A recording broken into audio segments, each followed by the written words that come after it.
Virtually everyone on the earth, regardless of religion or nationality, recognize that there is some form of battle raging in the world around us between the forces of good and evil. A colossal struggle between light and darkness, truth and error, oppression and freedom, right and wrong, and ultimately life and death. What is the story behind this glaring paradox?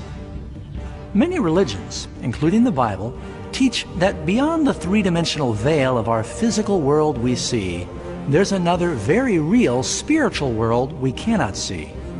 In this unseen realm ever about us, we see a titanic battle raging between the supreme righteous hero and the ultimate evil villain. The big question is, who are these primary players?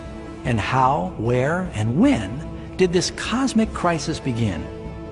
This is the greatest mystery of the ages and the most amazing true story that has ever been told. This crisis now involves every person on earth. Yes, every person.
Human history has been riddled with scenes of war, and every person has experienced conflict. But to understand the origin of evil, we must travel back in time to the very first war of the universe, because this battle did not occur on Earth. Before our world even existed, there was a war in heaven. Even the words war in heaven sound like the ultimate paradox. It's almost unimaginable to us that there could be a battle and strife among God's perfect beings in paradise. What could have caused this celestial conflict? Thankfully, an ancient book called the Bible gives us enough details so that we can piece together the astonishing account. Although tragic, it's also an incredibly tender love story that reaches down through the ages, personally touching you and me and every individual on earth. Our story begins long ago in the very capital of the universe, in a place called heaven that was filled with angelic beings who delighted to do the will of God. Under the Creator's just and loving government, all of heaven enjoyed an existence of happiness and perfect bliss. The Supreme Prince of Heaven and Commander of the angels was the all-powerful and loving Son of God. Most know him by the name he took when he came to earth, Jesus. He was one in purpose and mind with God the Father. Heaven, under the compassionate rule of Father, Son, and Spirit, proved to be a place of wonder, peace, and joy. To carry out the commands of God, the Trinity was surrounded by a virtual ocean of countless ministering spirits called seraphim and cherubim, or more commonly, just known as angels. These powerful and intelligent creatures found their greatest joy in doing the bidding of the Almighty. But God created one extraordinary angel to serve as leader of the entire heavenly throng. The Bible tells us that his name was Lucifer, which means light bearer. This cherub was the greatest of God's created beings and held the position closest to God's throne and directly under Jesus in heavenly authority. Lucifer's job was to communicate the light and knowledge of God's will to all the other angels. Lucifer was God's most splendid created being. He was captivatingly handsome and endowed with astonishing powers of leadership and organization. Among the angels, he was greatly admired, respected, and loved as a friend. Yet, God foresaw the misery Lucifer was about to introduce into the kingdom of light. Full of wisdom and perfect in beauty, every precious stone was your covering. You were the anointed cherub who covers. I established you. You were on the holy mountain of God. You walked back and forth in the midst of fiery stones. You were perfect in your ways from the day you were created, till iniquity was found in you. As Lucifer began to ponder his own beauty and power, his heart gradually started to change. He allowed his focus to turn away from God, and he directed his love upon himself. How and why these seeds of rebellion germinated in his heart, we may never fully understand. But the prophet Isaiah provides this insight into Lucifer's thinking. How you are fallen from heaven, O Lucifer, son of the morning. How you are cut down to the ground, you who weakened the nations. For you have said in your heart, I will ascend into heaven. I will exalt my throne above the stars of God. I will ascend above the heights of the clouds. I will be like the Most High. Lucifer gradually began to covet the power of God, but not his character. As he thought about his own extraordinary abilities and beauty, the cancerous tentacles of pride and self-exaltation gripped his mind. This resentment and jealousy ultimately drove him to violate God's holy law and rebel against his government. We need to pause here and make something clear. From the beginning, God ordained the laws of physics to govern the material world we live in. Without these natural laws, the universe would be chaos. In the same way, God's moral law has always provided security and stability to the cosmos. Some believe that the Ten Commandments did not exist until the Lord delivered them to Moses on Mount Sinai. But Scripture teaches us that the principles of God's law have existed throughout eternity, for they're the very foundation of His heavenly kingdom of love. All His commandments are sure. They stand fast forever and ever, and are done in truth and uprightness. The Ten Commandments are a summary of God's character of love. The first 4 commandments describe who God is, His power, His territory, and authority. The last 6 describe what God is like, His honesty, His purity, His faithfulness. All of these things have always been true and will always be true. Now, for the first time in the history of eternity, Lucifer began violating these perfect principles. Lucifer knew if he was to ever share the power and status of God, he would need support. So he went to work. He began to deviously circulate among the other angels, planting seeds of doubt and discontent regarding God's leadership. At the same time, he would subtly highlight his own virtues. He insinuated that God was abusing His divine power, and His law was restricting the true freedom and happiness of His creatures. With his clever reasoning and unrivaled powers of influence, Lucifer managed to persuade a great number of the angels to join him in his mutiny.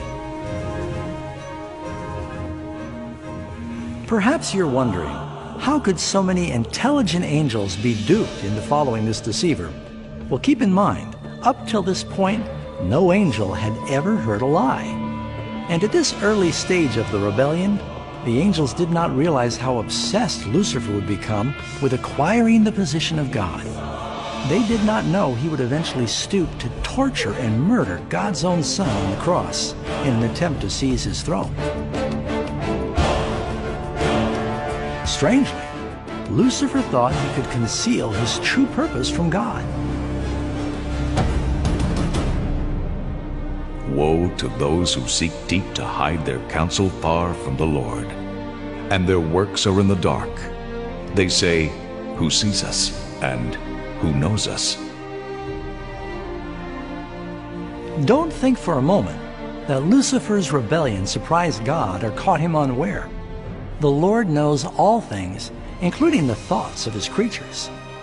He understood exactly what was going through Lucifer's mind, and in loving mercy, God warned the wayward angel of his danger. But in the end, pride and self-love would not permit Lucifer to repent. So he chose open rebellion against God rather than humble obedience. Some have wondered, does this mean that God created a defective angel? No, but he did create Lucifer with the freedom of choice. You see, the freedom of choice is a wonderful thing, but it carries with it incredible risk, including the risk of rebellion and the possibility that God's love might be rejected. You see, real love cannot come from a pre-programmed creature, and it can't be forced. It must be voluntarily given. For example, as cute as this little robot dog is, it can never really love me.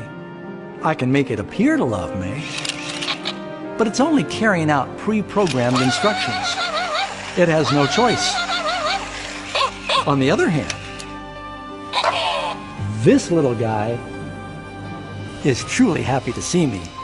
He's chosen to give me his affection, and given time, our relationship would grow and strengthen as I love and care for him. In the same way, a God of love only wants the genuine love of his intelligent creatures. And for that to happen, they must have free choice. Lucifer's rebellion is the greatest evidence that he truly had that freedom. So now, the big question was, how would God respond to this crisis? How would he deal with Lucifer and the millions of angels who joined him in his rebellion? Many wonder why God did not immediately destroy the rebel. After all, he could have easily vaporized Lucifer with a bolt of lightning. But would that have really solved the problem? No, on the contrary, that would have just intensified the doubts and suspicions that Lucifer had been planting in the minds of the angels. Remember, Lucifer knew, as no one else could have, the inner workings of the government of God. His destruction would have been viewed as part of a massive cover-up, and fear of reprisal rather than love would have become the motivating reason to serve God. No, the Lord knew in his wisdom the best way to meet the crisis was to allow it to run its course. This would be the only way to ensure that evil would never rise again. Let both grow together until the harvest. And at the time of harvest, I will say to the reapers, first gather together the tares and bind them in bundles to burn them, but gather the wheat into my barn.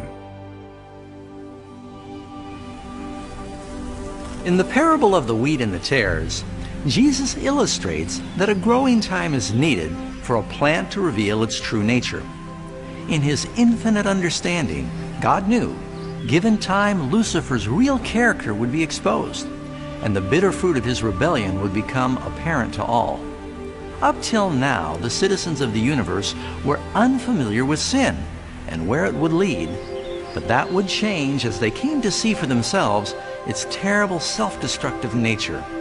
In the end, the wisdom and love of God's government would stand forever vindicated, and the universe would be secure.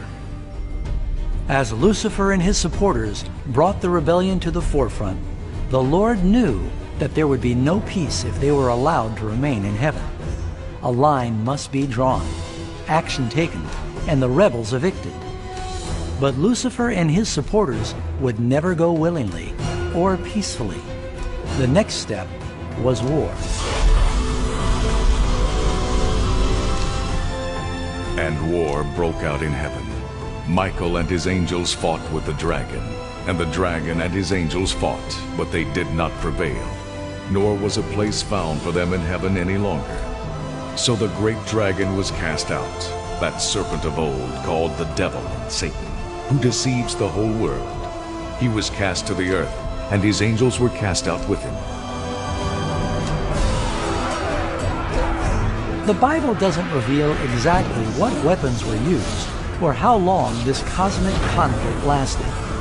But this was a war the likes of which no mortal eye has ever seen. Revelation 12, verse 4 tells us that ultimately Lucifer and 1/3 of God's angels were physically expelled from heaven.